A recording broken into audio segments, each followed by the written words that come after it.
I never thought that the woman I believed would walk hand in hand with me for life would completely change the course of our marriage after reuniting with her childhood friend. I exposed her secrets. But what kind of betrayal and deception lie behind all this? My wife and I met when we were both in our senior year. In college we started talking based on an interest in the same TV shows and anime. And then we eventually fell in love. To be honest, it felt so right at the time, and I didn't have too many moments where I ever doubted our relationship. There were quite a few stupid fights early on, especially regarding guys she was hanging out with. But I was always reassured looking back. I was probably gaslight towards it gaslit. But things always ended up resolved, probably not the only red flag I ignored. Anyway, we dated for 4 years. Type the knot and have been married for 3 years on top of that. So we're heading into our 30th anyway. Since we met in college, we lived our childhoods very far apart. I grew up in the United States, but I found out that before she lived here, her family lived in Ecuador, at least until she was about 12. Once she got here, she grew up in Washington. She would occasionally tell me about her childhood in Ecuador, and for someone like me who has never left the country, one day soon these stories were pretty interesting. It was through these stories that I learned about a really close childhood friend of hers called Eric. From the sound of things, he had one of those innocent juvenile crushes on her, though she claimed she couldn't remember whether she felt the same way about him. Back then she leaned towards there being very little emotion of that sort. She and Eric hadn't been in contact much, though he had sent her a friend request on Facebook 2 or 3 years ago. They did a bit of catching up following the friend request, but soon after it was nothing more than occasionally reacting to each other's posts on the platform. As far as I know, at least now, the mess really started when she got a message from Eric saying that he'd be moving to the United States. He had graduated school, had worked a bit in Ecuador, and now he was ready to jump into the US job market. Great for him. The problem was my wife seemed to be the only person that this guy really knew in the US, and he really wanted them to meet up so they could reconnect and he could also learn the basics of living in this country. That was new to him. To be honest, I didn't really think there was much wrong with this. They last saw each other when they were kids. There was little interaction as adults, none of it in person, and both seemed to be happily married.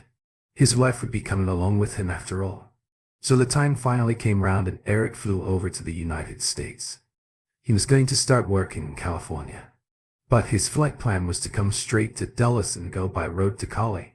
My wife offered to pay for his road trip so that it would be less inconvenient for him. In fact, she didn't consult me before she agreed to pay for him, but he chose to make the trip to see her. So I'd have preferred if he took the brunt financially, but at the time I thought I might have been a jerk, considering this was a guy from South America about to start a new life. So maybe it was a huge help for all the financial weight not to be on him. I drove my wife to meet him at a public park and noticed that there was no one else with Eric. I knew he traveled with his wife, so I expected to see her there after the pleasantries. I asked about his wife and he said she went straight to sea. I felt a little twinge of unease at that, since I had kind of removed any worry from my mind based on the fact that his wife would be around. But it wasn't improbable that she wouldn't want to spend the entire day in Washington. So I let it go, and since they were likely going to spend the whole day reminiscing in Spanish, I really didn't want to be a third wheel. I took off. They'd have the day to themselves. She'd show him the sights of Washington, and I'd come pick them up whenever they were ready to call their day to a close again. This was a childhood friend that she hadn't seen in years. So as much as I was a bit jealous that she was spending the whole day with another man, I wasn't too worried about any risk. It didn't seem likely that anything could happen between them so suddenly and without arrangement. It was several hours later when I got a message from my wife saying that it'd be fine if I picked her up at any time. From then she sent me the address, and it was the bar we frequented the most. Again, I felt a little jealous, but it's a great bar to drink at in Congress, so it made sense. As long as no one had too much to drink, things would be fine. About 15 minutes after she sent the message, I left the house and made my way to the bar she was at. I got there and saw her and Eric sitting at the usual spot laughing intensely. I walked up to them, and while my wife smiled on seeing me, the laughter kind of faded out. The two of them didn't seem to be very eager to leave, but I guess my presence was like a bad omen, bringing their great night to a close. My wife said bye to Eric and hugged him. I shook his hand and we all left the bar together. My wife ordered a maneuver to take him home and we drove back to our house. So how was your day with Eric? That was the first thing out of my mouth, MTH. As I took off my coat after entering the house. She seemed very happy to recount everything that happened. And again I felt jealous. But wouldn't you say it makes sense to be happy about reconnecting with someone you hadn't seen for a very long time? I chalked it up to my insecurity and listened to her. And she went on about how they walked through the park and chatted. How she took them into a museum. How they got a quick bite to eat and how they ended up at the bar. I had an odd feeling towards the end of her story. This happened when I was in the first or second year of junior high school. I think I was about 13 years old. I grew up in the countryside. Because she had a lot of details to share about what they talked about in all the other places. But they didn't seem to talk about much beyond the sports game that was on at the bar. At least according to how she recounted the story. I didn't pry. This happened when I was in the first or second year of junior high school. I think I was about 13 years old. I grew up in the countryside. Because I hate seeming overly suspicious and insecure. And I really had nothing solid to be wary of. The rest of the night went fine. This happened when I was in the first or second year of junior high school. I think I was about 13 years old. I grew up in the countryside. And I got over the niggling feeling I had the next morning. Literally seconds before I walked out of the house for work. My wife quickly squeezed in that she might be going to see Eric. Yeah. At that point I had a lot more than a niggling feeling. We had a conversation that went something like this. What isn't he supposed to be heading to California today? Do you want to see him before he heads to the bus station? Or what? He'll push his departures back by a day. Just a day. He'll go tomorrow. But there's so much to talk about and I don't know. The next time I'll see him. When did you find out he was staying an extra day? I mean, we talked about it yesterday at the bar. But nothing was confirmed. Yet he let me know he'd made up his mind. This morning I just kind of stood there. Dumbfounded with a sinking feeling in my gut. Something just seemed wrong. Eric wasn't a bad hell-looking guy. I'd say I look bad. Though if I do say so myself. So I started to wonder whether she felt some kind of spark for him that wasn't there when they were kids. I must have stood there without saying anything for quite some time because she said, "Babe," to catch my attention. In response to that, all I said was okay. I had to get work, so I turned to leave. Right then she must have felt something was wrong because as I stepped through the doorway, she said I have to show up at work so I won't spend much time with him. Baby. I didn't bother replying. Now let's fast forward to when I was at work. Honestly, I was having a pretty hard time concentrating because I had a very unpleasant feeling about my wife and Derek. To be honest, I struggle with insecurity sometimes. So I had to keep asking myself whether I was overthinking things. I tried to keep my mind under control, but I failed and I decided to ask to leave work early. My boss loves me, so it wasn't hard, especially since it was such an unusual request for me. I was granted permission and off I went. I started to feel very crazy at this point, especially because I did something I'm not super proud to recount, but it was worth it. I've always been good at thinking things through. So the first thing I did was to park my car at a shopping mall. After that, I took an Uber to a Hearst place and rented a very basic vehicle. I drove it to the hotel my wife mentioned Derek was staying at, and I found a place to park that gave me a good view of the hotel's entrance. In case you're confused, I obviously couldn't drive my own car because my wife might have recognized it again.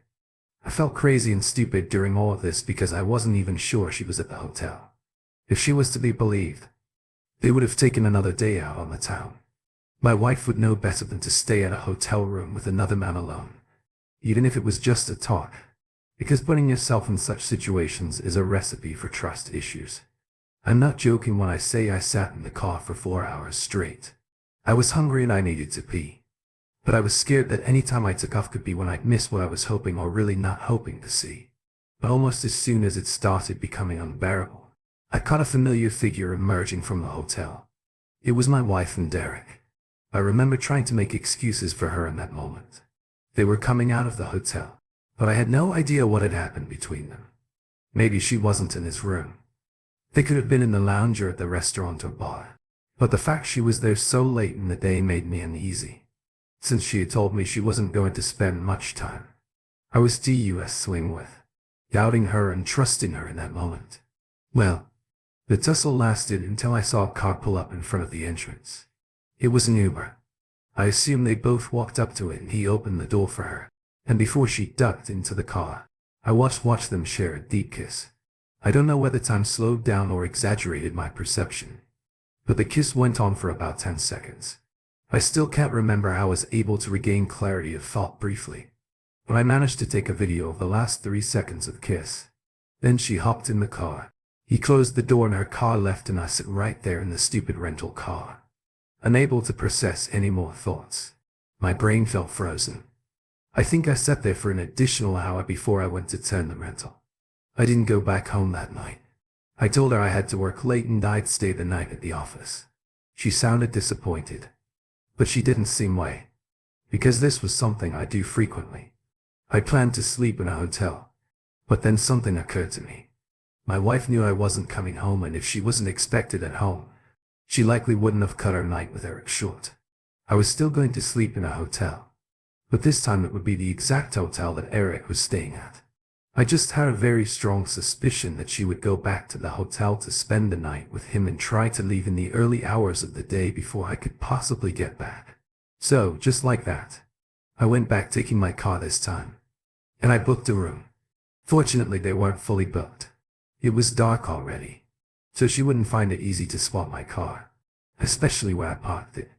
I went into the lobby of the hotel and sat in the most inconspicuous location I could find that had a view of the door, though it was a pretty big L, so I wasn't exactly hidden. I had gotten into the hotel just 35 minutes after I had called her, so I hoped I had gotten there before her, if she was even going to come.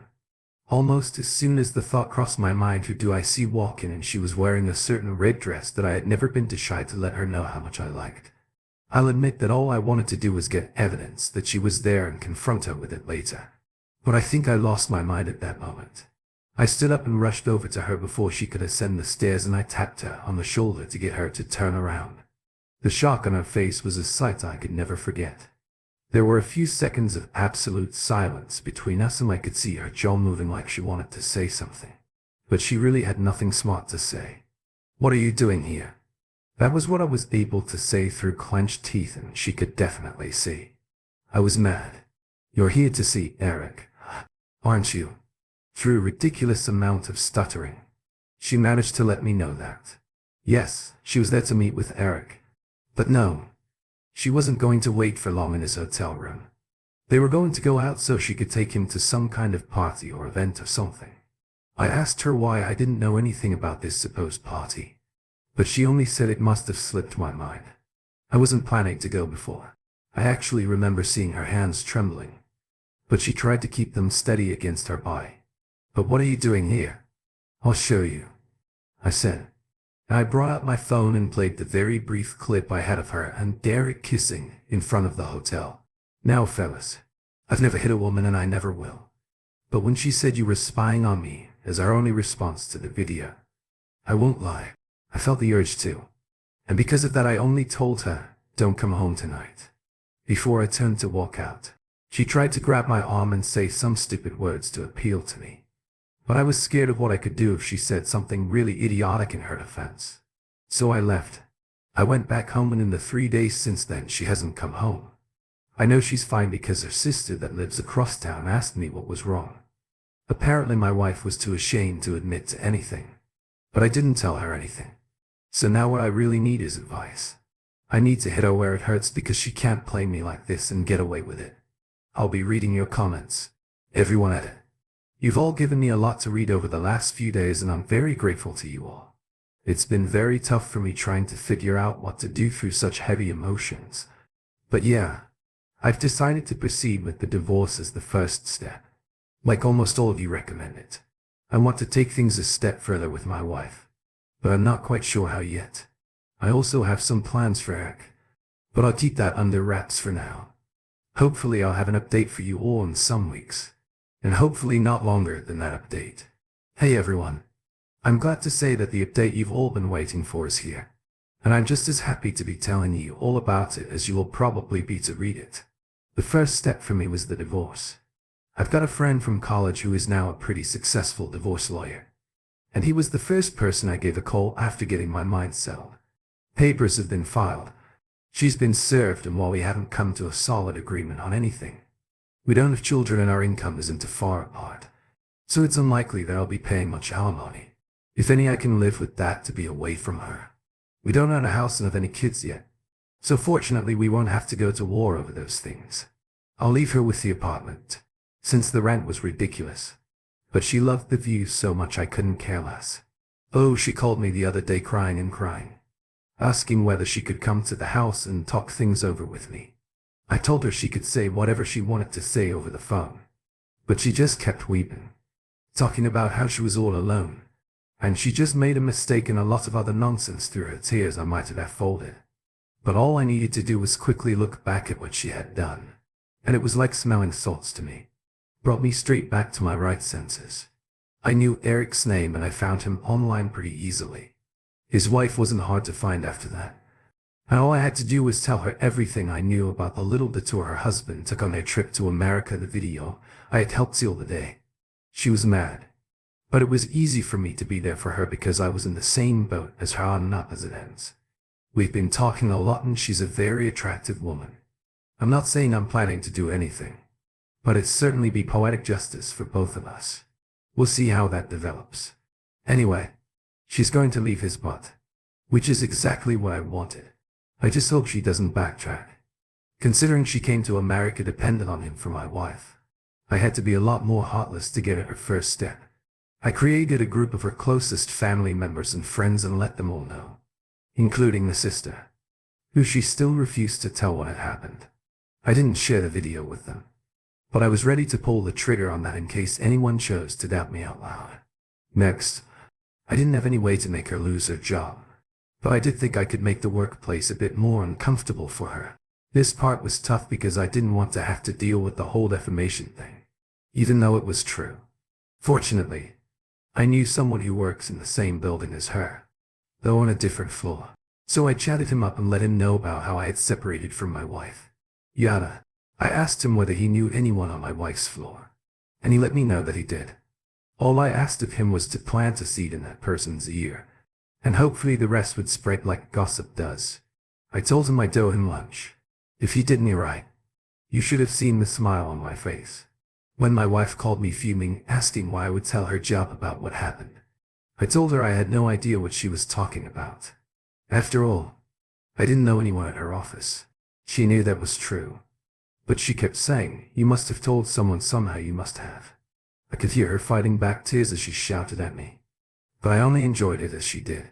She also screamed about the fact that I told everyone close to her about what she had done.